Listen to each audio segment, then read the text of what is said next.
नमस्कार दोस्तों, आप सबों को ब्रिक्स एकेडमी में फिर से स्वागत है। चलिए आज हम लोग बायोलॉजी का एक नया टॉपिक पढ़ने जा रहे हैं। बहुत ही इंटरेस्टिंग टॉपिक है दोस्तों, राइबोसोम्स। हिंदी और इंग्लिश दोनों में राइबोसोम्स ही कहा जाता है। और अभी जो हम पढ़ाने जा रहे हैं काफी इंपॉर्टेंट टॉपिक है। ये सभी एग्जाम में ऑलमोस्ट पूछा जाता है। कितना बार पूछा गया है इसका कोई गारंटी नहीं है। जब हम क्वेश्चन बैंक आपको करवाएंगे इस टॉपिक के बाद, और माइटोकॉन्ड्रिया के बाद एक सेट आएगा हमारा ऑब्जेक्टिव सेट, उसमें देखिएगा कितने बार जो है क्वेश्चन पूछा गया है।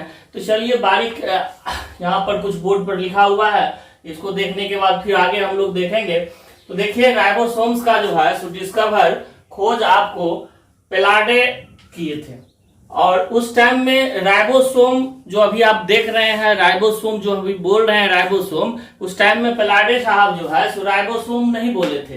पेलाडे पार्टिकल्स के नाम से उस टाइम में जो है इस पार्टिकल का जो है नाम चला कुछ दिन तक। इसके बाद इसका टर्म जो है राइबोसोम जो अभी जो पढ़ रहे हैं आप, ये राइबोसोम जो टर्म है वो रिचर्ड बी रॉबर्ट्स जो है दिए थे राइबोसोम। क्लियर हो गया?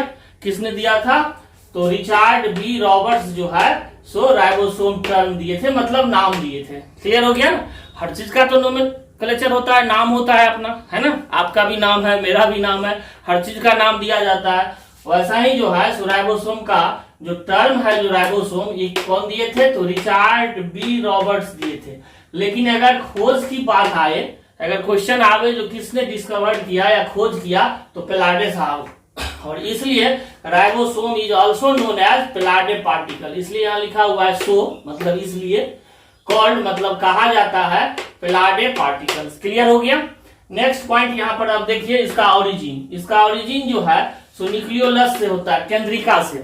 न्यूक्लियस के अंदर जो है न्यूक्लियोलस होता है, केंद्रिका होता है। हमारा सेल वाला वीडियो जाकर आप देखिए, उसमें आपको क्लियर व्यू दिखाया गया है न्यूक्लियोलस के बारे में। तो न्यूक्लियोलस से ही किसका? राइबोसोम्स का निर्माण होता है, इसका ओरिजिन होता है। क्लियर हो गया? अब देखिए दोस्तों, अब जो हम आपको बताने जा रहे हैं वो काफी इंपॉर्टेंट चीज है। बिकॉज राइबोसोम्स ही ऐसा चीज है जो प्रोकैरियोटिक सेल में, यूकैरियोटिक सेल में, मतलब सभी सेल में पाए जाने वाले सेल के अंदर जो है सेल ऑर्गेनेल्स होता है। क्लियर हो गया? कहीं कोई दिक्कत नहीं। मतलब राइबोसोम्स जो है प्रोकैरियोटिक सेल में भी और यूकैरियोटिक सेल में भी। प्रोकैरियोटिक सेल, यूकैरियोटिक सेल हमारा वीडियो बना हुआ है फर्स्ट सेल के बारे में, आप जाके देखिए, बहुत डिटेल हमने बताया है। तो प्रोकैरियोटिक सेल और यूकैरियोटिक सेल में राइबोसोम्स जो है सब में पाया जाता है। सिर्फ आरबीसी को छोड़ करके बाद बाकी जो भी सेल होगा लगभग सब में राइबोसोम्स होगा ही। ठीक है? क्लियर हो गया? इसके बाद इसका साइज हमने लिखा है। तो प्रोकैरियोटिक में इसका जो साइज होता है, साइज समझ रहे हैं ना? साइज होता है 20 नैनोमीटर। इसको एंगस्ट्रम में बदलिएगा, कितना जाएगा? 200 एंगस्ट्रम होगा डायमीटर इसका। मतलब बहुत छोटा होता है। सेल के अंदर जितना सेल ऑर्गेनेल्स है उसमें सबसे छोटा अगर आप कहिएगा तो राइबोसोम्स ही होता है। क्लियर हो गया? इसलिए यहाँ देखिए प्रोकैरियोटिक सेल में जो है 20 नैनोमीटर से तक होता है। और इसको एंगस्ट्रम में बदलिएगा तो क्या हो जाएगा? 200 एंगस्ट्रम होगा डायमीटर। और यूकैरियोटिक सेल में जो है 25 से 30 नैनोमीटर का होता है। और इसको एंगस्ट्रम में बदलिएगा तो वही 250 से 300 एंगस्ट्रम होगा। क्लियर हो गया? इसके बाद जो पॉइंट लिखा हुआ है वो लिखा हुआ है it is not bonded by any membrane. काफी इंपॉर्टेंट चीज है यार, इसको समझिए। मतलब इससे पहले जो भी हम सेल ऑर्गेनेल्स आपको पढ़ाए हैं वो क्या था? किसी न किसी मेम्ब्रेन से घिरा हुआ होता था। लेकिन ये राइबोसोम्स जो है किसी मेम्ब्रेन से घिरा हुआ नहीं है, एकलौता है जो बिना कोई मेम्ब्रेन का होता है, बिना किसी मेम्ब्रेन का होता है। तो बनता है भाई कैसे, आगे हम लोग देखेंगे मिटाने के बाद। और जो अभी जस्ट बताया जो सबसे छोटा जो है सेल ऑर्गेनेल्स होता है, इसलिए यहाँ लिखा गया है it is smallest cytoplasmic organelles. Cytoplasmic मतलब साइटोप्लाज्म में पाए जाने वाला सबसे छोटा ऑर्गेनेल्स होता है, कोशिकांग होता है। इसको हिंदी में क्या कहते हैं? ऑर्गेनेल्स को कोशिकांग। कई बार हम बोल चुके हैं अपने वीडियो में। ऑर्गेनेल्स होता है सबसे छोटा साइटोप्लाज्मिक, साइटोप्लाज्म में रहने वाला सबसे छोटा स्मॉलेस्ट जो है सेल ऑर्गेनेल्स कोशिकांग होता है। क्लियर हो गया दोस्तों? इतना तक आपने डिस्कवरी किसने किया था, टर्म किसने दिया था, इसका ओरिजिन कहां से होता है, प्रोकैरियोट में इसका साइज क्या है, यूकैरियोट में इसका साइज क्या है, और ये किसी मेम्ब्रेन से घिरा हुआ नहीं रहता, मतलब इसमें कोई आवरण नहीं, not bounded by any membrane, किसी आवरण से घिरा हुआ नहीं रहता है, मतलब बिना मेम्ब्रेन का होता है, बिना मेम्ब्रेन का होता है, विदाउट मेम्ब्रेन, विदाउट मेम्ब्रेन का होता है ना, बिना मेम्ब्रेन का होता है, बिना मेम्ब्रेन का होता है राइबोसोम। तो क्वेश्चन आ जाएगा जो कौन ऐसा सेल ऑर्गेनेल्स है जिसमें मेम्ब्रेन नहीं होता है, तो आंसर क्या हो जाएगा? राइबोसोम्स हो जाएगा। किसने खोज किया? तो प्लाडे ने खोज किया। राइबोसोम टर्म किसने दिया? तो रिचार्ड डी रॉबर्ट्स ने दिया। इसका ओरिजिन कहां होता है? तो न्यूक्लियोलस होता है कैलोरी का। प्रोकैरियोट में इसका साइज ये सब नहीं पूछता है, बस आपको हम समझने के पॉइंट ऑफ व्यू से इसका साइज लिख दिए। पूछेगा मेन जो राइबोसोम्स में कितने मेम्ब्रेन होता है, मतलब डबल मेम्ब्रेन होता है कि सिंगल मेम्ब्रेन होता है, तो कोई या नॉट फाउंड एनी मेम्ब्रेन, या कोई इसका आवरण नहीं होता है, तो क्या हो जाएगा? Not bounded by any membrane, किसी मेम्ब्रेन से घिरा हुआ नहीं होता है। क्लियर हो गया दोस्तों? चलिए आप आगे बढ़ते हैं, हम इसका मिटाते हैं। आपको स्क्रीनशॉट लेना है, आप ले सकते हैं, ले लीजिए स्क्रीनशॉट। ठीक है, ले लिया होगा आपने। चलिए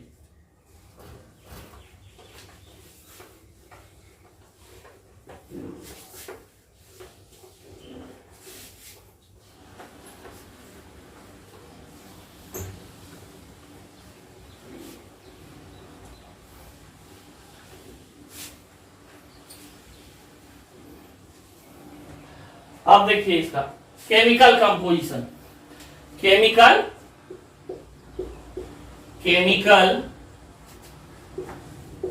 कंपोजिशन, रासायनिक संरचना, इसका बनावट कैसा है? कंपोजिशन, इसका केमिकल का मतलब क्या हुआ? रासायनिक। तो किस किस से बनता है? तो देखिए ये जो बनता है ये राइबोसोमल आरएनए से। क्या रहता है? राइबोसोमल आरएनए और राइबोसोमल प्रोटीन, नाम है इसका ribosomal RNA plus ribosomal protein. Clear हो गया दोस्तों? अगर पूछे आपको जो राइबोसोम्स किस चीज से बना हुआ होता है, तो राइबोसोमल आरएनए से और राइबोसोमल प्रोटीन से। क्लियर हो गया? ये तो एक व्यवहारिक क्वेश्चन हो गया, लेकिन मान लीजिए और डीप आपसे पूछ दे, आईएएस के एग्जाम में पूछ दे, या कोई और एग्जाम में एसएससी सीजीएल में भी कुछ डीप क्वेश्चन आता है, या एनडीए में कभी कभार आ जाता है रिलेटेड, या बहुत सारे एग्जाम, जो भी एग्जाम आप देख रहे हैं, अगर डीप क्वेश्चन जाएगा तो क्या जाएगा? सो देखिए, तो केमिकल कंपोजिशन तो अभी आपने देखा जो प्रोकैरियोटिक सेल में भी होता है और यूकैरियोटिक सेल में भी होता है। देखिए अगर आप मेरा पहला वीडियो देख रहे हैं तो प्लीज यूट्यूब पर रखा हुआ है प्लेलिस्ट में वीडियो मेरा, आप जाइए वृक्ष एकेडमी में और प्लेलिस्ट में आप देखिएगा तो सेल के बारे में पूरे डिटेल वीडियो रखा हुआ है, स्टेप बाय आप देखिएगा, फिर यहाँ आइएगा तो कोई कंफ्यूजन नहीं होगा। चलिए, तो राइबोसोमल आरएनए से और राइबोसोमल प्रोटीन से राइबोसोम्स का निर्माण होता है, कोई मेम्ब्रेन इसमें नहीं होता है। अब आगे देखिए, इसमें अगर इसमें हम, इतना तक क्लियर हो गया? इसमें अगर हम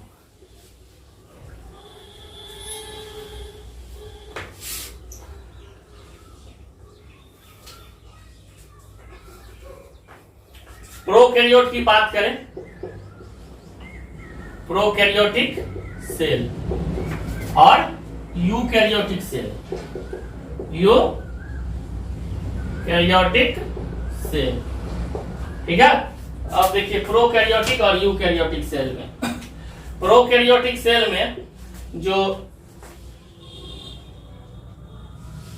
राइबोसोमल आरएनए जो होगा, स्मॉल आर का मतलब हुआ राइबोसोमल, ठीक है दोस्तों। राइबोसोमल आरएनए जो होगा वो आपका अप्रोक्स 65% होता है, बहुत ज्यादा होता है, ठीक है ना, प्रोकैरियोट में। और इसमें जो राइबोसोमल प्रोटीन होगा,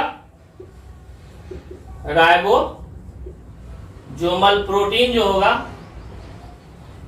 प्रोटीन कितना बच गया? 35%, ठीक है, क्लियर हो गया। और इसमें देखिए ये R4 राइबोसोमल हो गया। R का मतलब क्या हुआ, अभी जस्ट बताए थे आपको हम इससे पहले, राइबोसोमल हो गया। और इसमें देखिए, इसमें जो राइबोसोमल आरएनए होगा, राइबोसोमल आरएनए होगा और राइबोसोमल प्रोटीन होगा। ये ऑलमोस्ट यूकैरियोट में इक्वल होता है, यूकैरियोट में लगभग बराबर होता है। तो यूकैरियोट में आपका कितना हो जाएगा, 50% और ये भी क्या हो जाएगा 50%। मतलब राइबोसोम्स जो बनेगा यूकैरियोट में वो क्या बनेगा, 50% राइबोसोमल आरएनए होगा और 50% राइबोसोमल प्रोटीन होगा। क्लियर हो गया। लेकिन यूकैरियोट, ये तो यूकैरियोट का हो गया। प्रोकैरियोट में राइबोसोमल आरएनए 65% और राइबोसोमल प्रोटीन 35%। क्लियर हो गया दोस्तों। अब चलिए ये आपका हम डिटेल बता दिए। तो देख रहे हैं प्रोकैरियोट में क्या हो रहा है, राइबोसोमल आरएनए जो है, आरएनए नहीं, राइबोन्यूक्लिक एसिड इसका फुल फॉर्म होता है, आगे हम डिटेल पढ़ाएंगे ही इसका। राइबोन्यूक्लिक एसिड, राइबोन्यूक्लिक एसिड, ठीक है ना। अब क्लियर हो गया, इसका भी फुल फॉर्म हमने बता दिया आपको, R4 ribonucleic acid, ribonucleic acid. Clear हो गया, राइबोन्यूक्लिक एसिड। चलिए अब इसका स्ट्रक्चर आप देख लीजिए, इसका स्ट्रक्चर प्रोकैरियोट और यूकैरियोट का।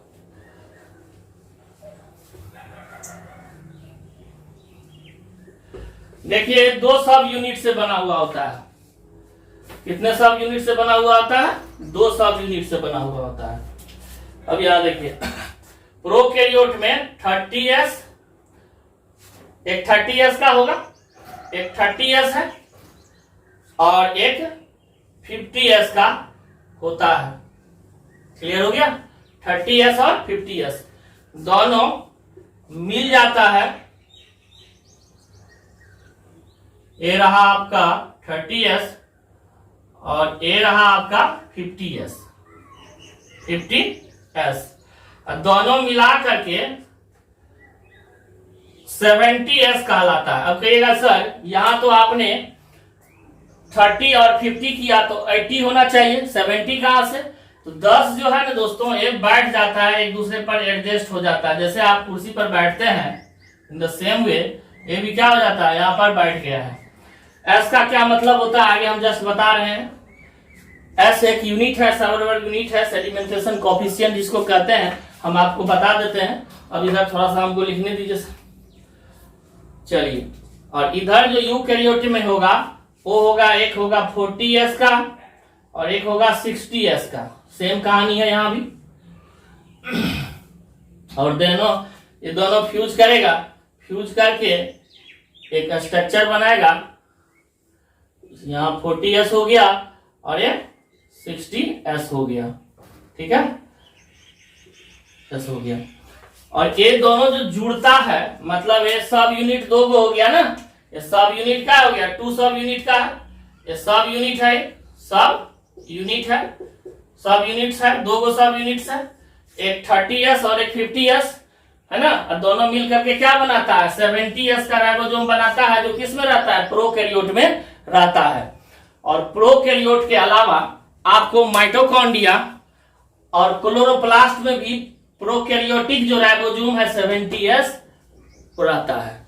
सेल के साइटोप्लाज्म में देखिए सेल है, और सेल के न्यूक्लियस के बाद वाला जो जगह होता है, सब चीज हम बताए हुए हैं, दूसरा वीडियो में आप जाके देख सकते हैं। साइटोप्लाज्म होता है, तो साइटोप्लाज्म में अगर यूकैरियोटिक का सेल है, यूकैरियोटिक का सेल है, तो हर जगह क्या हो जाएगा आपका 80s का राइबोसोम आपको नजर आएगा, 80s का राइबोसोम नजर आएगा साइटोप्लाज्म में। क्लियर हो गया, सेल के साइटोप्लाज्म में। लेकिन उसी सेल के अंदर जो माइटोकॉन्ड्रिया है, और प्लांट अगर है तो क्लोरोप्लास्ट भी होगा, प्लास्टिक का टाइप है ना क्लोरोप्लास्ट। भाई वीडियो बना हुआ है, जाकर आप देख सकते हैं अगर आप पहली बार देख रहे हैं तो उसमें जो है 80s राइबोसोम सेल के साइटोप्लाज्म में रहता है। क्लियर हो गया। लेकिन माइटोकॉन्ड्रिया और क्लोरोप्लास्ट में 70s राइबोसोम रहता है। लेकिन प्रोकैरियोट का जो भी सेल होगा, चाहे वो बैक्टीरिया हो, माइकोप्लाज्मा हो, आर्कीबैक्टीरिया हो, रिकेट्सिया जो भी हो, जो एग्जाम्पल आपका प्रोकैरियोट का आता है, ब्लू ग्रीन अलगी आता है प्रोकैरियोट सेल का, इसमें सब में 70s राइबोसोम्स होगा। प्रोकैरियोट में सेल ऑर्गेनेल्स एक ऐसा होता है जो 70s राइबोसोम होता है, बाद बाकी कुछ नहीं होता है, जो हम सेल जब खत्म करेंगे तो वहां पर कंक्लूजन में बताएंगे ही सारा चीज। क्लियर हो गया, कहीं दिक्कत नहीं। और यहाँ जो दोनों सब यूनिट जुटता है दोस्तों, वो एक आयन से, कभी कभार क्वेश्चन आईएएस में आ जाता है, तो यहाँ जो आयन होता है चाहे इसमें या इसमें कहीं भी जो जोड़ेगा वो मैग्नीशियम आयन होता है, Mg++ होता है। क्लियर हो गया, मैग्नीशियम आयन के वजह से ही 30s और 50s आपस में जुड़ता है। यहां भी 40s और 60s मैग्नीशियम आयन के वजह से जुड़ता है, Mg है ना, मैग्नीशियम आयन के वजह से जुड़ता है। तो वो डिपेंड करता है, जब प्रोटीन का बनाना रहता है, क्योंकि राइबोसोम्स का फंक्शन क्या होता है, प्रोटीन बनाना, तो जब प्रोटीन बनाना हो रहता है, इसको जरूरत रहता है प्रोटीन बनाने का, तो उसमें मैग्नीशियम आयन का कंसंट्रेशन मतलब सांद्रण बढ़ता है, और ये जो सब यूनिट है आपका 30s और 50s प्रोकैरियोटिक सेल में वो जुड़ने लगता है। इसी ढंग से यूकैरियोटिक सेल में भी 40s और 60s मैग्नीशियम आयन का कंसंट्रेशन बढ़ेगा, फटाफट जुड़ने लगेगा, और ये सब जुड़ेगा तो क्या होगा, प्रोटीन बनना शुरू हो जाएगा। अगर सेल को प्रोटीन बनाना है, ये सारा चीज न्यूक्लियस से कंट्रोल होता है, और न्यूक्लियस इस बात को ऑर्डर करता है जो भाई प्रोटीन बनाना है। तो जब प्रोटीन बनाना है तो इसके लिए मैसेंजर आरएनए आता है, उधर से सारा चीज हम जब आगे और न्यूक्लियस पढ़ाएंगे तो आपको बताएंगे। मैसेंजर आरएनए आता है, और जैसे ही राइबोसोमल आरएनए था ना, उसी ढंग से एक और मैसेंजर आरएनए आता है मैसेज लेकर के, और ये दोनों को बाइंड करवाता है Mg++ के मदद से। तो ये सारा स्टोरी है इसका। इतना तक क्लियर हो गया दोस्तों। अब चलिए, ये जो S है, इस S के बारे में आप लिख लीजिए, कहेगा जो क्या है सर S, ये जो S है S4 हो जाता है, आप लिख सकते हैं इसको, एक यूनिट है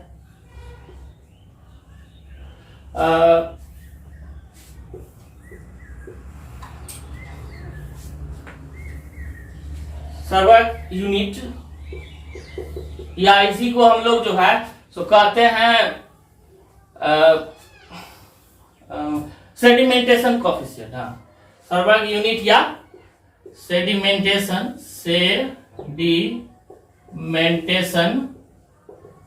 कॉफिशिएंट,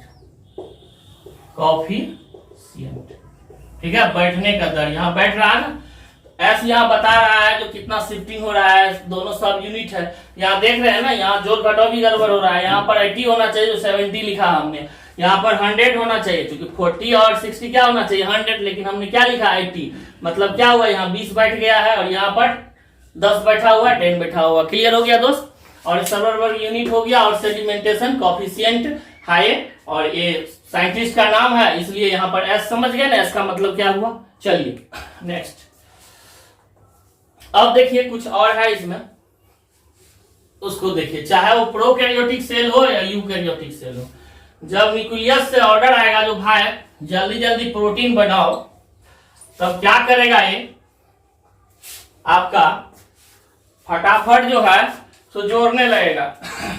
तो जैसे मान लीजिए ये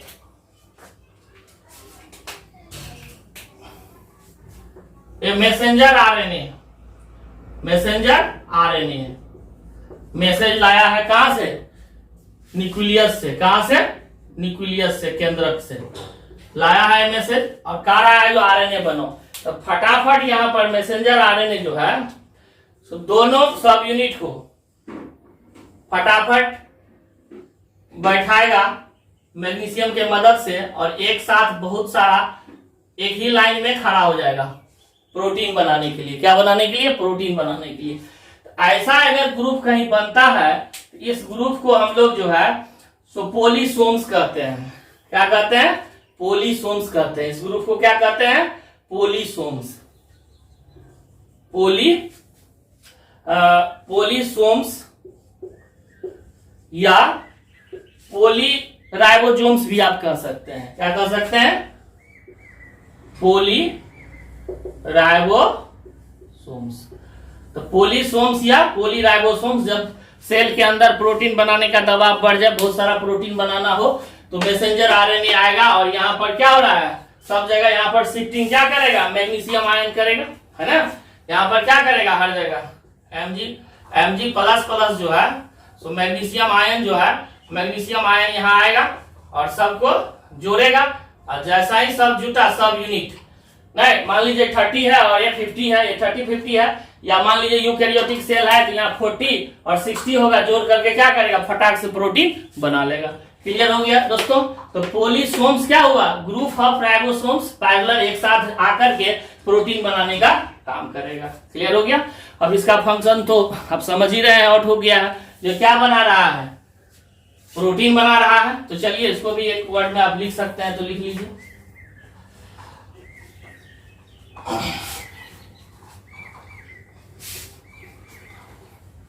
इसका फंक्शंस लिख लीजिए।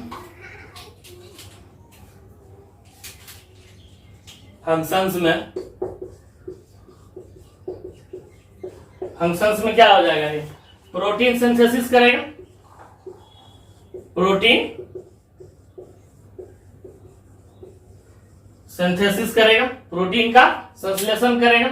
हिंदी में प्रोटीन संश्लेषण कहते हैं। क्या कहते हैं, प्रोटीन संश्लेषण।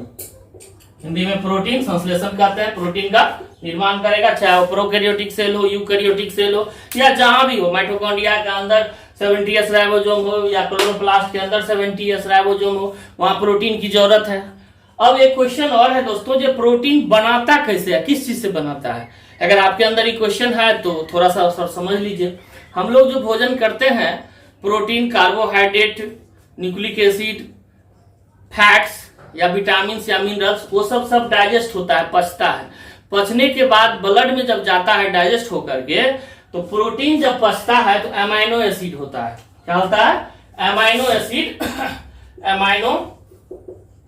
अमाइनो एसिड यूनिट होता है, छोटा सा अमाइनो एसिड बनता है, छोटा सा समझिए, आगे हम पढ़ाएंगे। और तो अमाइनो एसिड प्रोटीन का क्या हुआ, एक यूनिट हो गया। बहुत सारा अमाइनो एसिड से क्या बनेगा, प्रोटीन। तो ये सेल के अंदर अमाइनो एसिड पहुंचता है, सेल के अंदर, किसके अंदर, कोशिका के अंदर, सेल के अंदर, और अमाइनो एसिड रहता है। इसी अमाइनो एसिड को लेकर के राइबोसोम्स प्रोटीन का सिंथेसिस करता है। ठीक है, अपने सब यूनिट को जोड़ करके और वहां पर मैकेनिज्म किया और क्या किया, सेल के अंदर प्रोटीन का निर्माण करवाया। तो इसलिए इसे क्या कहेंगे, प्रोटीन सिंथेसिस कर रहा है, इसलिए इसे क्या कहेंगे आप, बोलिए। इसलिए इसे प्रोटीन फैक्ट्री भी कहते हैं। इसलिए इसे क्या कहते हैं, प्रोटीन फैक्ट्री भी कहते हैं। नहीं, किसको, राइबोसोम्स को। और प्रोटीन फैक्ट्री भी कहते हैं इसको, ठीक है ना, क्योंकि प्रोटीन का यहाँ क्या कर रहा है, निर्माण कर रहा है। तो protein factory of the cell, protein factory कहते हैं किसका, सेल का, राइबोसोम। इसे इसलिए protein factory of the cell आप लिख सकते हैं, protein factory of the cell. कोशिका का क्या है, प्रोटीन बनाने वाला फैक्ट्री है, प्रोटीन बनाने वाला फैक्ट्री है। क्लियर हो गया दोस्तों, फैक्ट्री लिख सकते हैं आप, है ना, फैक्ट्री है। तो आपने समझा, जो सेल ऑर्गेनेल्स में राइबोसोम्स ऐसा सेल ऑर्गेनेल्स होता है जो बिना कोई मेम्ब्रेन का होता है। साइंटिस्ट सबका नाम हमने बताया आपको, पेलाडे जो है इसका डिस्कवर किया था, रिचर्ड साहब जो है, सो इसका आपका जो टर्म दिया था, है ना। इसके बाद प्रोकैरियोट में 70s टाइप ऑफ राइबोसोम होगा, यूकैरियोट में 80s टाइप ऑफ राइबोसोम होगा, और क्लोरोप्लास्ट और माइटोकॉन्ड्रिया में भी प्रोकैरियोट के तरह ही 70s टाइप ऑफ राइबोसोम होगा। यूकैरियोट में जो राइबोसोम होगा वो आपका 80s होगा। हाँ, एक बात और, इंडोप्लाज्मिक रेटिकुलम पर, चूंकि यूकैरियोट में होता है, अगर इंडोप्लाज्मिक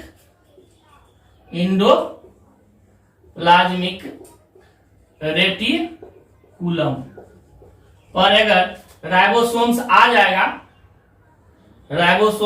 जाता है, पढ़ाए हुआ इंडोप्लाज्मिक रेटिकुलम, जाके वीडियो देख सकते हैं। तो इंडोप्लाज्मिक रेटिकुलम पर अगर राइबोसोम आ जाता है तो यही बन जाता है रफ इंडोप्लाज्मिक रेटिकुलम। क्लियर हो गया, और वहां भी प्रोटीन बनाने का काम करता है। ठीक है दोस्तों, तो शायद आपको सब समझ में आ गया होगा। चलिए दोस्तों, अगर आपको सारा मेरा मेहनत अच्छा लग रहा है तो लाइक कीजिए, शेयर कीजिए और सब्सक्राइब कीजिए दोस्तों के साथ। और इसको देखिए, जो भी पढ़ाया है इसको आप नोट कर लीजिए, कॉपी पेन निकालिए पढ़ने के वीडियो देखने के साथ ही, और इसको लिखते जाइए और फिर रिलेटेड ऑब्जेक्टिव वाले बुक से इसको बना के देखिए और फीडबैक बताइए जो आपसे राइबोसोम से रिलेटेड कौन क्वेश्चन नहीं बना। ठीक है, थैंक यू वेरी मच।